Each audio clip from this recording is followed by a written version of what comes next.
Buenos días. Vamos a ver, como la mayoría de los arquitectos modernos, vamos a empezar la casa por el tejado y me corresponde a mí, en primer lugar, hablar de la época de Javier Castilla en medio ambiente, desde finales de los años 90 y hasta la actualidad, es decir, a todo lo largo del siglo XXI. Detrás de mí vendrán otros que hablarán de los tiempos de la vieja Diputación y de los 20 siglos anteriores, e incluso, ya que estamos en Tafalla, si es necesario, de los tiempos de Túbal, hijo de Jafet y nieto de Noé, y mítico fundador de esta ciudad.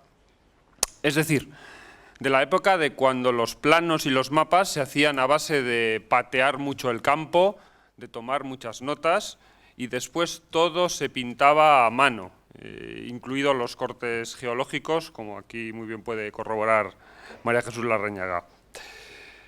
Nosotros, sus compañeros de medio ambiente, nos vimos privilegiados pues, de recoger la experiencia y sabiduría de años en aguas superficiales, sobre todo en aguas subterráneas, en planificación hidrológica, en redes de control, y aun cuando siempre, al final, siempre nos queda la pena de no haber podido preguntar más, de no haber aprendido más.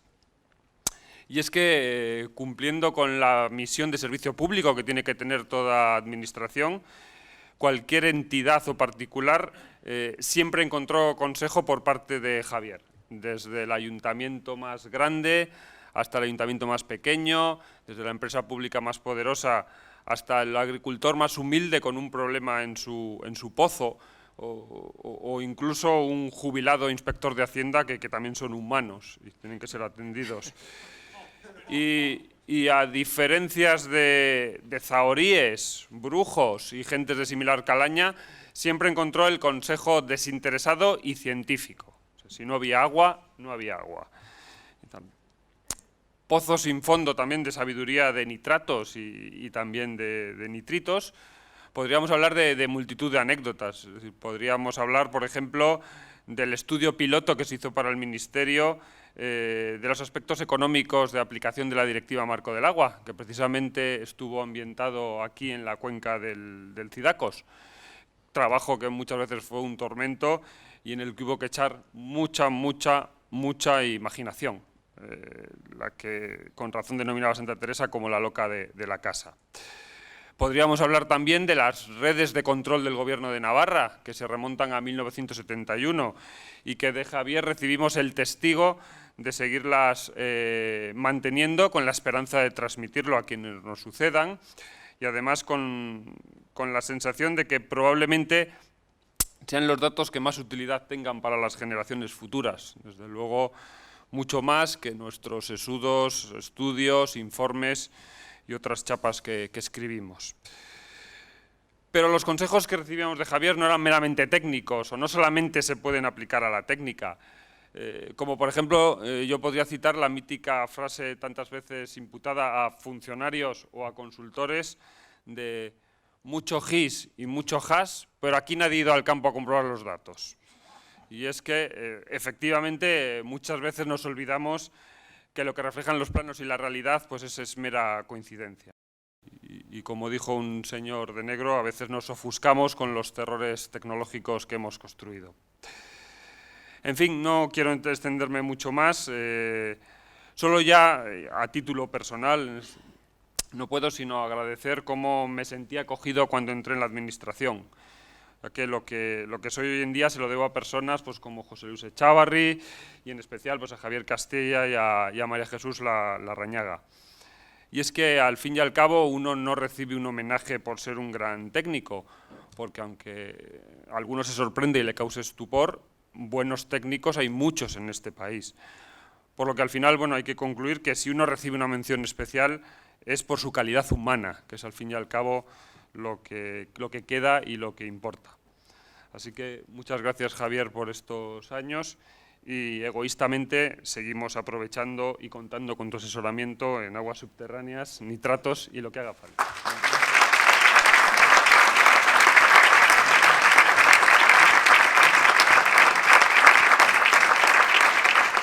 Vaya por delante mi agradecimiento al CRANA por haberme dado la oportunidad de participar en este homenaje a Javier. Para tu tranquilidad, Javier, traigo papelico, ¿sabes? Pensaba decirlo por las buenas, pero uno, me pidieron que trajera algo escrito, no sé por qué, pero lo traigo. Y dos, para tu tranquilidad, o sea que va con papelico, entonces diré pocas atrocidades, te lo garantizo. No deja de resultar gratificante que, terminada mi etapa de actividad profesional y alcanzada una considerable longitud de mi periplo vital, en un momento en el que solamente solicitan mi prosa para sentidas necrológicas, se me requiera para dirigir unas palabras de homenaje a una persona cuya amistad me honro en detentar y a quien mantengo desde hace muy largo tiempo en la nómina de mis amigos escogidos. Obviamente, esta persona sigue entre nosotros, es decir, esto no es una necrológica, y como podéis comprobar por su magnífico aspecto, goza de una excelente salud y todavía está en disposición de agotar a la mayoría de los presentes en andares y en carreras incluso. Digo que a largo tiempo que me honro con su amistad, pues aunque nunca ha sido mi especialidad recordar fechas o cualesquier otro dato temporal, no exagero si digo que se acerca a la quincena el número de trienios que hace que nos conocemos. Utilizo el término trienio porque es una acepción bastante funcionarial. Allá por los albores de la década de los 70, dos de los geólogos que habían participado en la elaboración del mapa geológico de Navarra, audaz y pionera iniciativa de Luis Guartegoñi, director a la sazón en aquel tiempo de Obras Públicas de la Diputación Foral y encomendada a Joaquín del Valle de Lersundi, recibieron la oferta de pasar a integrarse en la plantilla de la Diputación Foral, constituyendo la célula original de su servicio geológico. Aceptada la oferta, un navarro de Tafalla y un catalán de Juneda, Javier y Jaime, o Jaime y Javier, bien que la alteración en el orden haría preciso que se modificasen en consecuencia sus orígenes, se encuadraron a las órdenes de Luis Guarte, el recordado tío Luis, para constituir un equipo que en las postrimerías de la década se completó y enriqueció con Esteban, un aragonés de Zaragoza, que los aragoneses, válgame la licencia, estamos para enriquecer, que restituyó a Navarra parte de las esencias que de allí se aportaron a los orígenes del viejo reino de Aragón. Puede que no fueran los más listos, quizá ni siquiera los más simpáticos y con toda seguridad tampoco los más guapos, pero completaron un conjunto perfectamente ensamblado que puso a la Diputación Foral de Navarra como ejemplo del buen hacer en el ámbito de la geología, el agua subterránea y el medio ambiente en general. El equipo se completó con otra gente magnífica de los que, en aras de la justicia, no se puede dejar de mencionar a tres personas inolvidables. Me refiero a María Jesús Larrañaga, don Etxebarra ejerciente, no te preocupes María Jesús, que no voy a profundizar en tus orígenes, que acogió y adoptó a los tres mozuelos hasta convertirlos en hombres de provecho. El inefable Isaac Santesteban, envuelto en los vuelos de su inseparable chapela, que daba el toque racial y reivindicativo al estilo técnico, científico y administrativo del conjunto. Y el entrañable e inolvidable Carlitos Acaz, tristemente desaparecido en 2008, que se encargaba de dar fuerza, improvisación y espontaneidad a un equipo dispar, pero al tiempo completo y cohesionado. La tarea principal que se les encomendó fue la elaboración de un estudio hidrogeológico de Navarra verdaderamente ambicioso y el correspondiente mapa hidrogeológico, corolario casi obligado del geológico y que, como aquel, constituyó un hito en el devenir científico de nuestro país. Para asistir a su realización se contrataron los servicios de una empresa consultora a cuya estructura se incorporaron Jaime y Javier, en tanto que Esteban permanecía al cuidado de las labores de asistencia a las instituciones navarras propias del servicio geológico. Con la antedicha empresa se incorporó Segis Niñerola, castellonense malcriado en Cataluña, que aportaba la tasa de pragmatismo payés que demandaba el trabajo y sin cuya mención esta semblanza estaría claramente incompleta. Fue en esta época en la que se incorporó Esteban al equipo, proporcionando la tercera pata necesaria para su adecuada estabilidad. A mediados de la reiteradamente citada década de los 70 y resultado de los conocimientos adquiridos en el estudio hidrogeológico, se decidió emprender el estudio de regulación del manantial de Arteta, con la finalidad de optimizar el abastecimiento de la comarca de Pamplona. Al objeto de tener un apoyo institucional, que no técnico ni científico, plenamente garantizados por los componentes del Servicio Geológico, se recabó la colaboración del Servicio Geológico del Ministerio de Obras Públicas, y en esa encomienda me cupo la inmensa suerte de ser designado para las labores de apoyo que fueran menester. Y ese fue el momento en el que nuestras trayectorias vitales, sean laborales o humanas, se cruzaron para llevarnos a coincidir desde entonces en muchas y variadas actividades y circunstancias. El compromiso de Javier con este estudio fue total. Cuestión está bastante acorde con su carácter, al punto que habitualmente le planteábamos la falta de necesidad de sus visitas nocturnas a las obras para mantener el control, comprobar aspectos complementarios o, si preciso fuere, pasar el aspirador por el entorno de las máquinas de perforación. Valga como apostilla comentar que los sondistas llegaron a aplicarle, bien que de forma cariñosa, si alguien recuerda al individuo, obviamente es así, el mote de Arias Navarro, por su contumacia en tomar medidas durante los aforos, empeño en ocasiones superior al del político que había hecho esta frase uno de sus lemas de gobierno. La época del estudio de Arteta fue prolija en anécdotas y aventuras. El seguimiento de las obras de investigación y preexplotación me dio oportunidad de recalar por Pamplona en las celebraciones de San Fermín, fiesta que yo ya conocía y a la que había asistido en varias ocasiones, bien que en fin de semana, por lo que pude obtener una mejor perspectiva de su esencia y desarrollo. En estas ocasiones gocé de una compañía de excepcionales cicerones, entre los que se encontraba Javier Castilla. Con todo, no es menos cierto que sus indicaciones no siempre eran desinteresadas, para lo que podría valer como demostración el día que nos hizo desistir a Esteban y a mí de tomar un estofado de toro de Lidia en el Montón, en la calle Jarauta, por llevarnos a, según él, un sitio mucho mejor. Aposentados en el nuevo lugar y tras pedir para él una vianda diferente, confesó que no se fiaba de la calidad del estofado de aquel lugar y que solo su aversión por el sitio propuesto le había inducido a hacernos cambiar de destino. Eran los julios de Irache, Pamplona y Irache, en los que, por entretenernos, invitábamos divertidos juegos como aquel que se pudo bautizar como Cenicienta, consistente en buscar zapatos perdidos en lugares más propios de un buen yantar. Ustedes no estarán muy al corriente de esta anécdota, pero seguro que Javier se entera y Esteban también. ¿No? En el año 1979 montamos en Pamplona el segundo simposio de hidrogeología, patrocinado, entre otros organismos, por la Diputación Foral de Navarra, que designó a los componentes de su servicio geológico para formar parte del comité organizador y dirigir el comité local. Se trataba de una época bastante agitada en el ámbito político, con la consiguiente incidencia en la calle. Javier, con su habitual pragmatismo, concluyó que lo mejor, aparte de la componente científica del evento, era mantener a los congresistas controlados y alejados de la calle, para lo que la actividad ideal era mostrar dos de los mayores atractivos de Navarra, la comida y la bebida. Quizás recordara lo que en su día escribió el llamado Zaratiegue, a la sazón secretario de Zumalacárregui, que decía: si entre los españoles se distinguen los navarros por un cúmulo de virtudes que poseen en grado eminente, sábese que no es la sobriedad su pasión dominante. Como bien pueden imaginar, el congreso fue un auténtico éxito, aunque la presencia física de los participantes sufrió ligeras alteraciones volumétricas como lógica consecuencia de los 6 días de simposio. De vuelta a la Diputación, hubo que componer y editar la cartografía, difundir el trabajo realizado, rentabilizar la inversión mediante convenios de cesión del producto, editar un bellísimo libro sobre el agua subterránea en Navarra, continuar con la asistencia técnica a las poblaciones del territorio foral y, en fin, convertir al servicio geológico en un referente de ámbito estatal. Buena prueba de esto último es la subsiguiente creación de departamentos similares en otras provincias, de entre los que me gustaría resaltar el de la Diputación Foral de Guipúzcoa y personalizarlo en Pachitames. Antes de seguir con esta pequeña semblanza, que ya está llegando a su fin, tranquilos, me gustaría destacar el hacendado navarrismo de Javier, cual demuestra el que allá por el año de gracia de 1976 pidiera unas magras con tomate en un restaurante del puerto pesquero de Vinaroz, tras haber soportado durante un par de días una dieta de pescado por tierras levantinas. O que en la época en la que venían Jaime y él con cierta frecuencia a la corte, pregunté a aquel por el raro gesto con el que solía acoger mis sugerencias en cuanto al lugar elegido para la pitanza. Debo aclarar que en la consideración que venían de fuera, yo solía proponer mesones de otras latitudes hispánicas o incluso de otros países del orbe, bien que siempre civilizados en cuanto al comer, nunca propuso Inglaterra, porque hubiera una variación en el condumio. Jaime tuvo a bien explicarme que su compañero no era particularmente partidario de variar el régimen de alubias rojas y carne a la plancha al que estaba acostumbrado.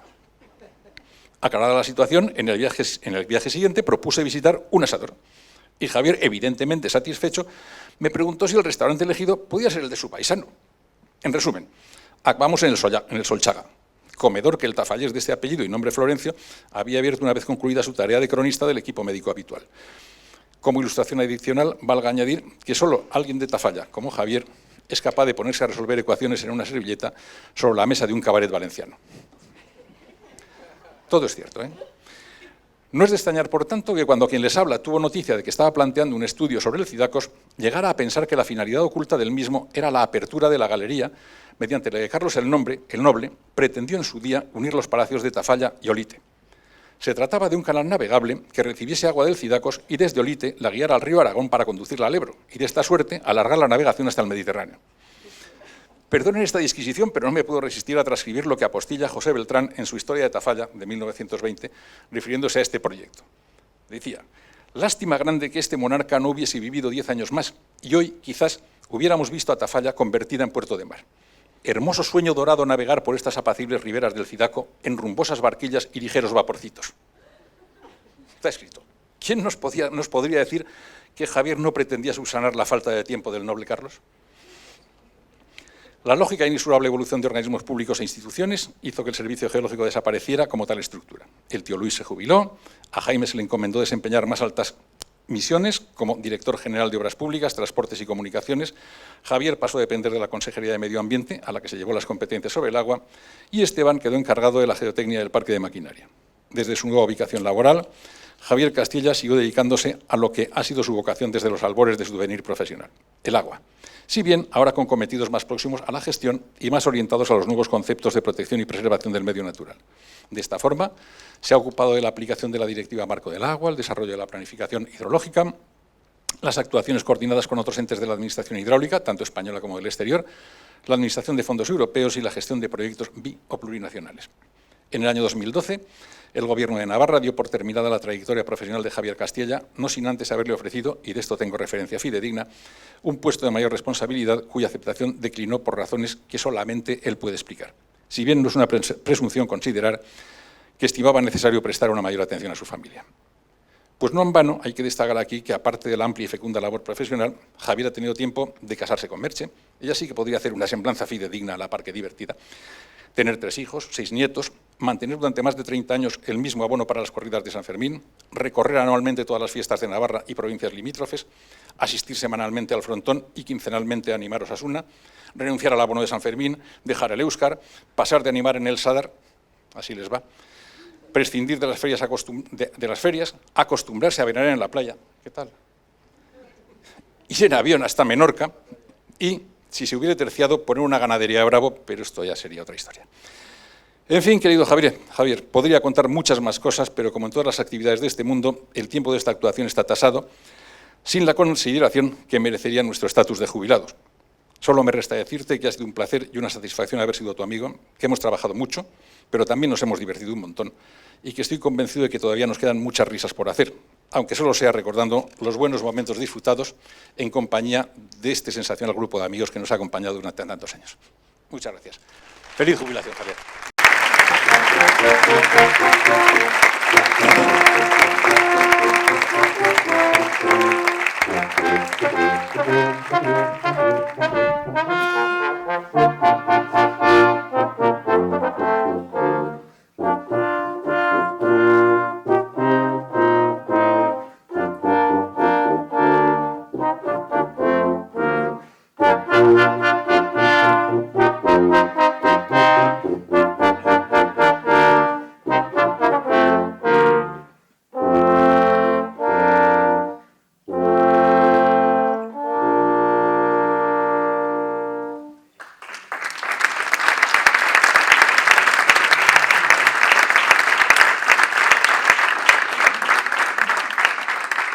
Para Javier Castilla, en agradecimiento a tus desvelos por el agua y en especial por nuestro río Cidacos. Tafalla, a 4 de noviembre de 2014.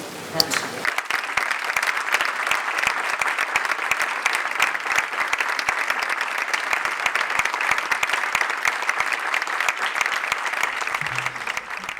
Y eso, que según esto iba a ser una cosa sencilla y que, bueno, que me olvidara de todo, que viniera aquí solamente pues para comer y para disfrutar con los amigos.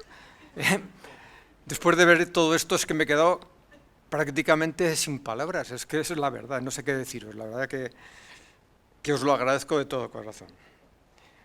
La verdad que para mí todo ha sido una sorpresa. Sorpresa desde que me comunicasteis un tanto misteriosamente que tenía que asistir ineludiblemente a Tafalla al seminario final del Sudó, porque me iba a hacer un reconocimiento a mi trayectoria profesional. Hasta hoy mismo que me encuentro con todos vosotros y con la sorpresa de que, pues todos, que Cristina Sota, César, mi amigo Fernando Octavio de Toledo, y todos me hacen una entrega de un recuerdo que para mí es un honor, ha sido un honor y una satisfacción. Mi respuesta a todo lo que acabáis de decir puede sintetizarse en una sola palabra: gracias, gracias. Si en lo que habéis dicho de mí, exagerando desde luego por el cariño que me tenéis, hay algo de cierto, es porque también yo he tenido la suerte de encontrar en mi vida profesional compañeros y amigos como vosotros, que con sus enseñanzas y con su ejemplo me han ayudado a seguir el camino correcto, por lo menos el camino que yo considero correcto, sin olvidar en ningún momento de que, como funcionarios, nos debemos a la ciudadanía. Gracias, muchas gracias a todos por la iniciativa de este acto, dando prueba del afecto que me tenéis y que bien sabéis es recíproco.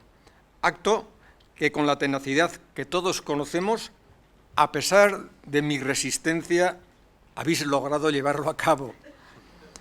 Gracias a todos los que habéis intervenido, Fernando, César, Cristina, el consejero por descontado, todos, a todo el mundo, por las palabras que habéis pronunciado.